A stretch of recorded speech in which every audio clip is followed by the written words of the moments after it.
Welcome. Good afternoon everyone and welcome to the MSA's to BSc or not to BSc. This talk is basically aimed to fill in the gaps and to answer your questions honestly and to give advice from previous students and pass on our knowledge and wisdom as to whether or not you should BSc and basically the pros and cons and what type of BSc you should do and when you should do it and what the alternatives are. So the format is basically going to be each person here is going to kind of give a bit of a speech about what they've done and whether they'll do it again and what the pros and cons are. Throughout the session, if you have any questions, feel free to just put your hand up and I'll direct the speaker to answer your questions. There'll also be a bit of time at the end for any questions and answers. And also each person's email address will be on the slide, so if you have any questions after the session, just note down the email address and you'll be able to email them and I'm sure they'll answer your questions. Oh yes, and follow us on Twitter. KT is tweeting, it's KT over here, throughout the session, so yeah. And also finally, if you also have any ideas for extra events that you feel that you would need and would be beneficial to your course, please just email the MSA. We'd really like to know what you think about different aspects of your degree. And also we'll be emailing you afterwards with feedback forms, and it'd be great if you could fill these in and respond about this event specifically so that you know whether or not what we need to change and if it's working. So I think we'll begin with the question everyone wants to know: is a BSc really necessary? And this is something I think a lot of people aren't really aware of in second year, and that is the Foundation Programme Application Score. And this may seem completely alien to you. Who here has heard of what FPAS actually is? Okay, so maybe like 5%. I think a lot of people wish they'd known about this earlier on in medical school. The FPAS score is basically 50% of educational performance measure and 50% of situational judgment test. And it gives you a score out of 100, and it's a national ranking programme for all of the medical schools, and it basically gives you your foundation years 1 and 2 jobs. And this essentially is made up of these two different aspects which I've just mentioned, and that's what matters really, and that's what your BSc counts towards. So if we look at the educational performance measure, it constitutes 50%, so that's 50 points just from your academic achievements. Don't worry about the SJT, that's something that you'll come across in 4th and 5th year. So the medical school performance constitutes up to 43 points, and it's all ranked in, you're ranked in deciles basically, and this is from only your scores in 3rd and 4th year. 1st and 2nd year you need to pass, 3rd and 4th year is when it counts. Your performance then is what makes up to 43 points. Additional degrees is where BSc comes in, and you can score up to 5 points. And then other educational achievements up to 2 points, and that's basically any publications you may have. So this 5 points, the maximum points you can get, the 5 points are if you do a PhD. If you get a first class honours degree, such as in an iBSc, or a master's, you can get 4 points. Upper second class, you can get 3 points. Second class, so 2 points, and 1 point for third, and 0 points obviously if you don't do that. So that's basically, is it really necessary? You can get, realistically, if you do a BSc and you get a first class, you can get up to 4 points. You may have the opportunity for a publication, so you could get an extra publication, so maybe 5 points. It's whether or not you really want those extra 5 points. And also, you've got to consider where you're ranked in your medical school performance. If you're in the top decile, you may have 43 points, which is a pretty high score for an EPM. Do you need those extra 5 points? Do you not? It's a balance. You need to consider are you willing to be anywhere in the country for your foundation years? Or do you want to be in London? If you want to be in London, you might need those extra 5 points or 4 points.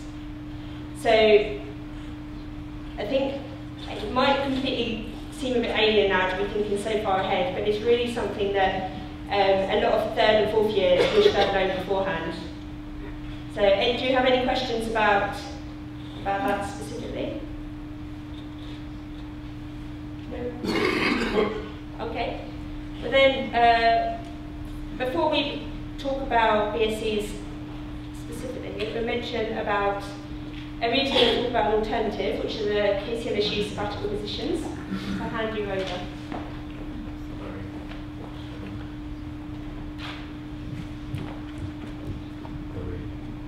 Sorry, can you stand to the left of the lectern so the camera can see you? Is that right? Oh. Okay. Good evening. My name is Zari. I'm the Vice President of Academic Affairs at your Students' Union. Tonight you'll probably hear a lot about why you should BSc or not BSc, but I'm here to suggest a possible alternative. An alternative that has the potential to challenge you, an alternative that has the potential to make you question the world, an alternative that has the potential to put you in a position that can help change the lives of more than 25,000 people. I'm talking about becoming a leader in your Students' Union. I'm sure many of you in the room will have had contact with your Students' Union, or at least a broad idea of what Student Unions does as an organisation.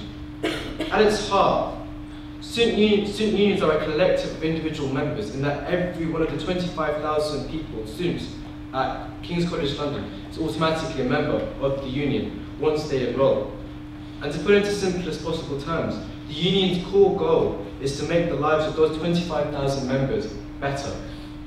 We try to do that in a variety of ways, including advice, representation, campaigning, sports societies, to name just a few. Some of you in the room may already have been engaged in these SU functions, even without realising that these services are part of your union. Having said that, I wouldn't be surprised if some of you in the room don't feel part of your SU, or potentially feel as if other groups, the MSA being the perfect example, do a better job at delivering on these services and representation that I've listed as being the core function of an SU. And that's because in the past, I don't believe KCL LT1 have done a good enough job in representing or engaging GKT students. Medical students now more than ever before have immense pressure put on them to demonstrate their leadership skills. By becoming an officer, like myself, you'll have the unique opportunity to develop such skills and set yourself apart from your peers on a local and a national level. Medics, you have the unique opportunity to make a change, but more importantly, live out that change. Medical students make up the highest percentage of sports societies of any school at King's. Engagement in student activities outside of your education is something that this school embraces and is proud of. Be the Vice President of Activities and Development for your Students' Union. Medics lead the way in student-led welfare. Your peer-to-peer support scheme is a credit to the nurturing community you have created at university. Welfare Week, you care about your student community. Rag Week, you work together to support those beyond your student community. Be the Vice President of Welfare and Community for your Students' Union. You now have the unique experience of studying medicine at Guy's. You know the experience of going on placements. You understand the pressures of OSCE. You know how to be the first ever Vice President of Education for Health Schools at KCL LT1. Medics have a collective and powerful voice. You told your union a few years back that you wanted better representation, and it was your lobbying and pressure that brought in the health student officer for next year. This school has leaders in abundance who are passionate about their students and their university experience. Isn't it time that medics took charge of your Students' Union? Be the president of KCL LT1. That's it.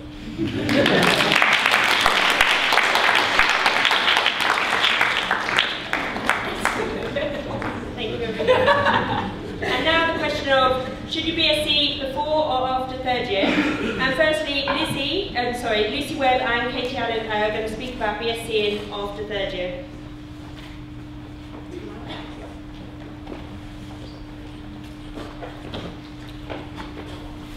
Hi guys, I'm Lucy and I'm currently intercalating this year in pharmacology. And I decided to do it after 3rd year. It wasn't quite a straight line between me in 2nd year and me intercalating. I first of all applied for quite a competitive course when I was in 2nd year and unfortunately didn't get a place. So then what happens after that is that they send you a list of programmes that still have spaces available. And so there were about 5 or 10 programmes that still did. But having a look at that, I wasn't that interested by any of them, and that's what led me to go straight into third year. And that is something that I would really emphasise to you. Do not do something just because everyone else in your year or your friendship group, just because they're intercalating at a certain point doesn't mean that you have to. So I then decided to go into my third year, and I still at this point wasn't sure if I was going to end up intercalating. I was a bit up in, like, I wasn't quite decided on whether or not it really would help me in the future, or if I was just really enjoying my time in clinics and so I wanted to carry it on. But then after hearing a bit more about exactly how doing a BSc can help you, I then started having another look at the courses offered at KCL and eventually decided to stay here and study pharmacology. I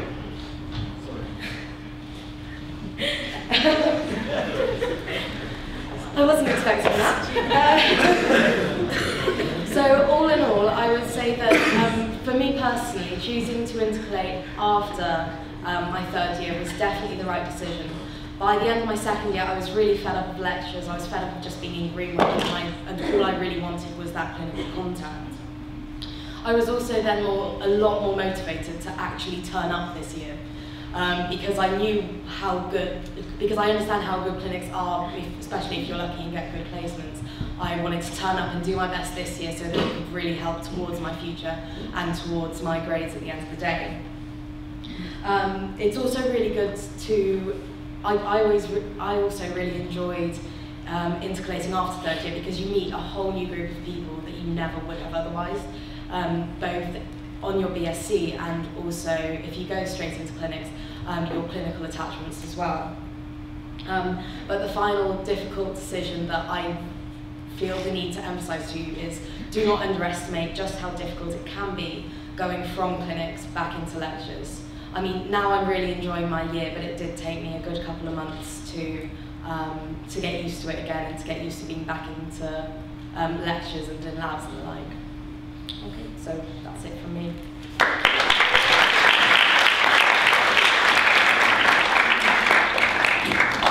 Hi everyone, my name is Katie. I'm currently in fourth year, but I intercalated in endocrinology between third and fourth year. Does anyone want to do endocrinology here?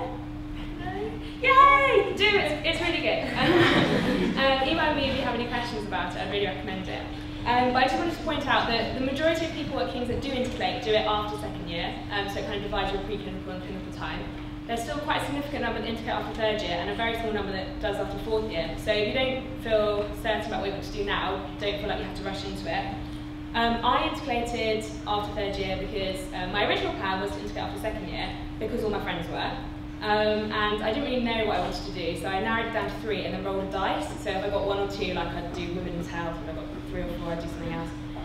So I applied for the one that I got, on the roll of the dice, got it, and then the day before we had to like finalise whether you could do it or not, I had this crazy idea that maybe rolling a dice isn't the best way to make these decisions. So I withdrew from that course and went into third year instead.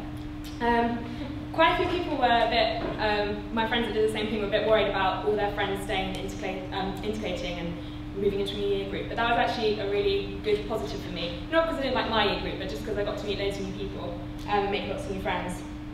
So during third year, I had a bit more time to think about what I wanted to do careers-wise, which helped me decide. In third year, I did my clinical endocrinology attachment and really enjoyed it, and that's what helped me decide to intercalate in that subject. Your BSc doesn't have to be related to your career, and some of them are very broad, but if you have an idea of what you'd like to do, it's quite nice to tailor either the BSc or your module choices or your research towards that career for the CV. And I do think that intercalating after having done a year of clinics really helped me. My BSc was quite clinically oriented, and having done a year of clinics already, I had kind of a bit of a head start on those that come straight from second year. So again, not all BScs are very clinical, but for those that are, I think it really helps having that context to kind of show why what you're learning is relevant for clinical practice. The only downside I can really think of intercalating after third year is that when I came back into fourth year, I felt like I de-skilled quite a bit by having a year out of the clinical environment. So my first placement in fourth year was in A&E, and I couldn't remember how to take bloods, I couldn't remember how to do a neuro exam, still can't remember how to do a neuro exam actually, I'm getting there. So I think that in some ways it is quite nice to do all your preclinical stuff and then start fresh in clinics, but it does come back to you eventually, so don't let that put you off.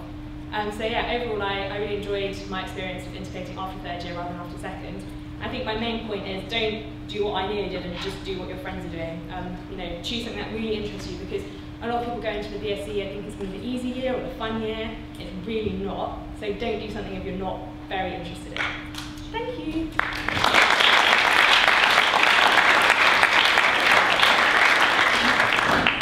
Okay, and now Nikki's going to speak about BSc and before third year. And she's also going to speak about laboratory-based project, as is Diva and... How's your voice? Okay, Lizzie will be speaking as well. And so then this brings us on to the topic of what kind of BSc. So we're talking about laboratory-based, clinical research-based, dissection-based. And I want speakers to be as honest as they can be about what they truly think of what they're doing. Okay, thanks. Hi everyone, so I'm Nikki. Sorry I went all black today, I didn't really think that I was coming to talk. Anyway, so I intercalated last year in clinical pharmacology and translational medicine. So is anybody interested in that? Or has anybody heard of that degree that King's offer? As well, you've probably heard from me.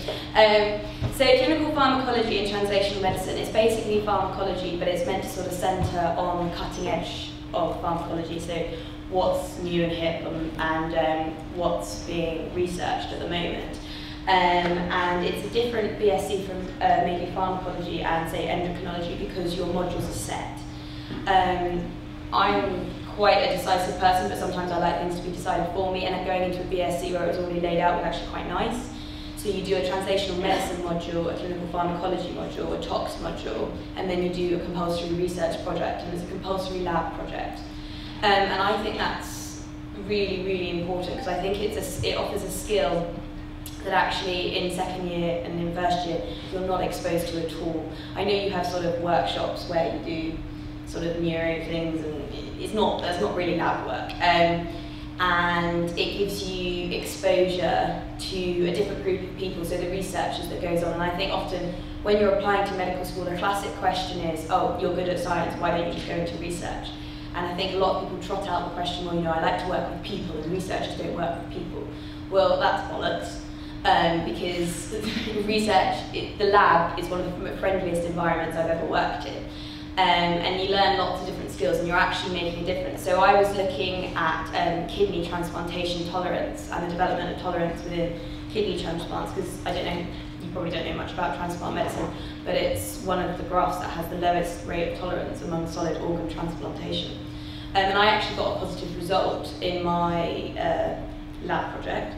Important to say you don't always get positive results, and that's fine. A negative result is still a result because you've proven something isn't true. Anyway, so I got a positive result and did quite well with my dissertation, luckily, and went to present at the British Society of Immunology, and there's also just been a publication that's come out. So that was very lucky.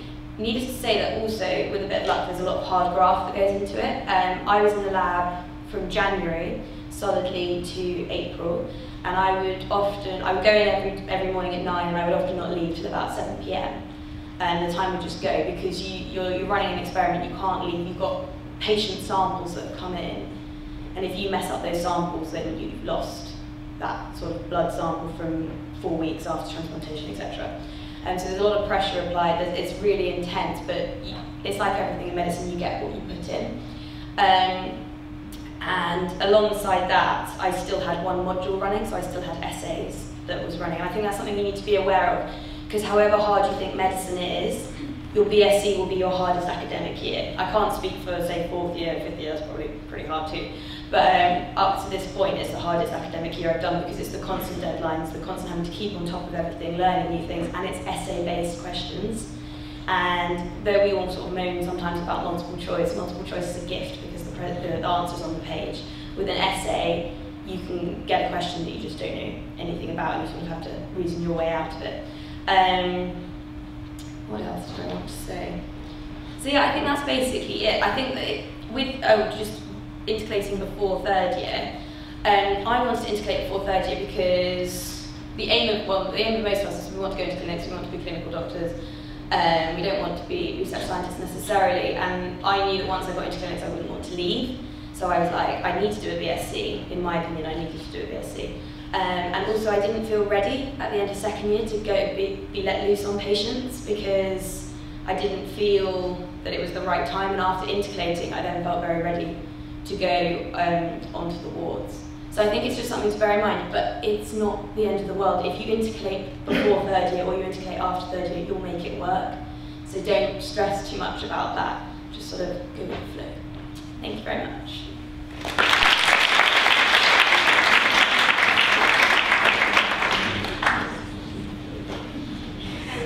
Hi everyone, I'm Diva, and I'm currently doing endocrinology as my BSc. So I'd be happy to answer any questions you have on that subject particularly. But I thought I would just kind of start by saying why I'm intercalating after my second year, which is what I'm doing, and also why I decided to stop stay at King's for my BSc. So I think the main reason why I stayed is because I found a course that I was really interested in doing. Just because when I was doing second year, I remember the endocrinology and the diabetes scenarios really stood out to me. So I just really wanted to go into that a bit more. So it kind of made sense to kind of do the BSc this year, just so when I had the momentum of going to lectures, and I just thought I'd carry on with that.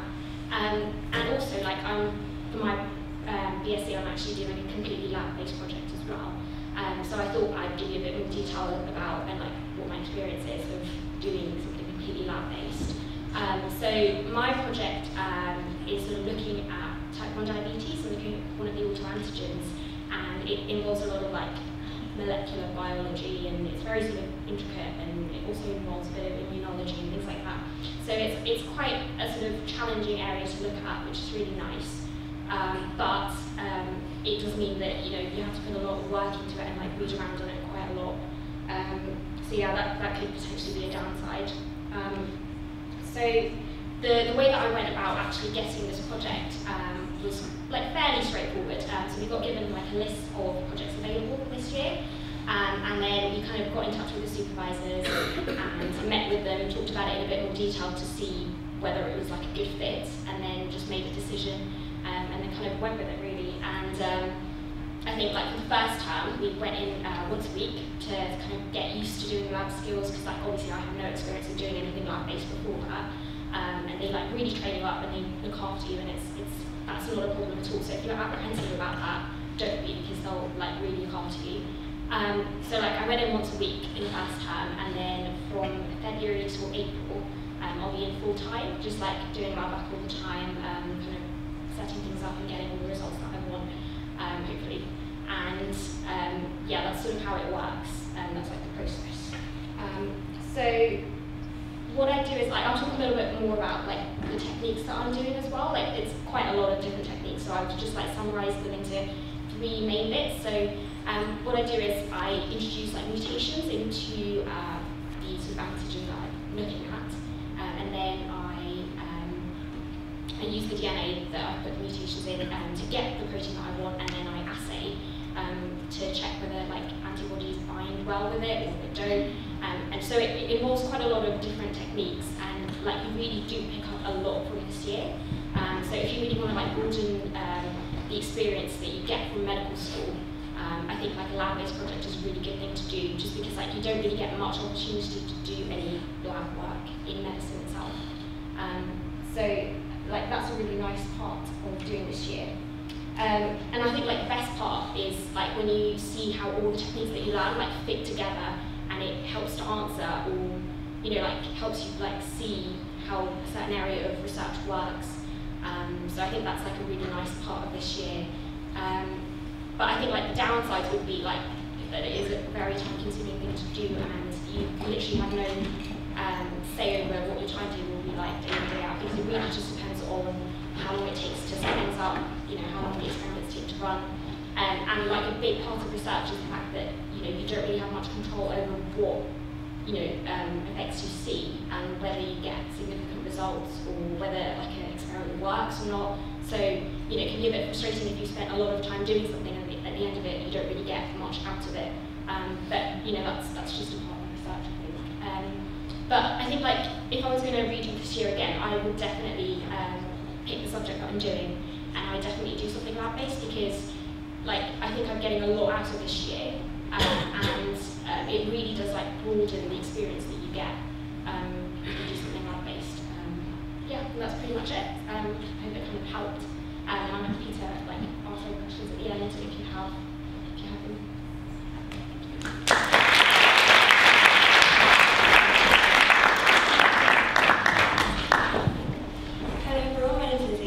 So my voice is a bit touch and go today, but okay. So I'm currently 4th year, and I intercalated after my 2nd year.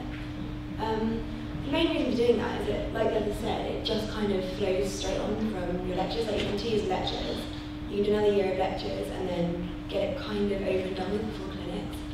I personally didn't feel ready to go into clinics. I think that extra year gave me a lot of time to like mature and get much more used to like dealing with patients and stuff. And it's also a great year to actually do more extracurricular stuff as well, because you don't have a solid timetable like you do in year 2 and like clinics. So if you want extra time to be on like sports committees and society committees, like it's actually quite a good time to do it. I chose physiology mainly because I didn't really know what I wanted to do, and that had a great range of modules. So you could pick within physiology, you can pick like so many different modules that happen to interest you. And also when you come away with a degree at the end of the day, if it was in something very specific and you didn't go into the area, you're like, it might look a bit strange, whereas with physiology it's just so generic that it looks good for whatever really. And within that I chose to do a 45 credit lab project, which was my dissertation, so it counts as just under half of the degree. And that was the best decision ever. I hadn't had much lab experience before that. I'd only done like chemistry level. But you kind of got into it. I did 2 days a week for the first term and the second term, so quite a long time. And as Nikki said, like you will be there late at night. You won't finish till like 7, 8, some nights, just because once you started, you kind of have to keep going. But the lab was really friendly. It was great fun, and it's just a good opportunity to do stuff that you wouldn't otherwise do. I spent 5 days in Amsterdam this summer presenting a conference, completely all paid for, like it was great. I've also had an application, there's another one coming out soon. Because I've also, from my lab project, I then managed to extend that into further SSCs I've done since, so actually you can get quite a lot out of it, which you can just in one lab.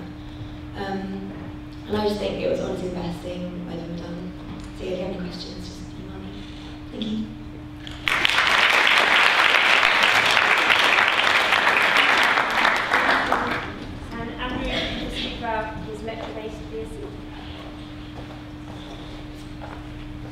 Hi, my name's Andrew, and I'm currently studying BSc in psychology after my 2nd year of clinics. I haven't really got anything sophisticated to say about lecture BSc because everyone in this room has done at least half a year, if not a year and a half, of lectures. So you'll know by now whether or not lectures are a way that you learn well or not. What it comes down to for me is that it's a lot more you need to motivate yourself to go to lectures. I mean, if you've got labs, and if, like a friend of mine at the moment, she has to go into labs every single day, otherwise her cells will die. So like, you don't get, if that's the case, you don't not go in because you're hungover on Thursday, like you have to go in every day. Whereas if you're bad at motivating yourself like I am, then lectures, it's easier to skip a lecture. So be wary if you're going to choose a lecture BSc that you need to be a lot more motivated than you would be in other things necessarily. My timetable is an absolute godsend this year. I have Monday, Tuesday and Wednesday mornings, and that's it. So compared to some of the labs which are from 9 till 8, it's so much better in that sense. But then you've got 2 days to do dissertation, and it's likely that your dissertation will be a lot longer than others, or a lot more kind of library based, which might take that extra time. I'm again quite lucky, my dissertation's not very long either, but a lot more time for personal study and growth, which is great.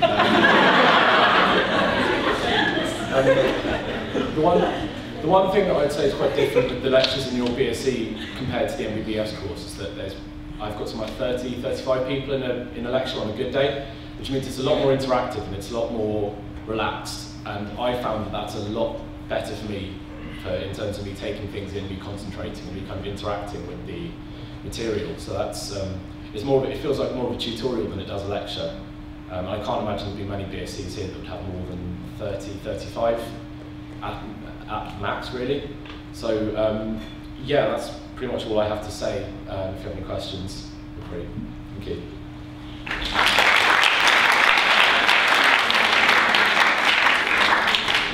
Tanya will speak about a clinical research project she's doing. Hello. So, as I'm sure you can read, my name is Tanya Deer, and I'm doing a physiology BSc. I'm intercalating after my second year. And so I'm doing a 45 credit research project as part of my BSc out of 120 credits. So as someone said, that's a fairly major chunk. And I chose to do a clinical one rather than a lab one just because I thought I prefer a bit of human contact. I mean, you get human contact when working with the team, I know, research, but I wanted to have some of the patients as well. So my research project is studying muscle strength in people with sleep apnea compared to people without sleep apnea. We're trying to see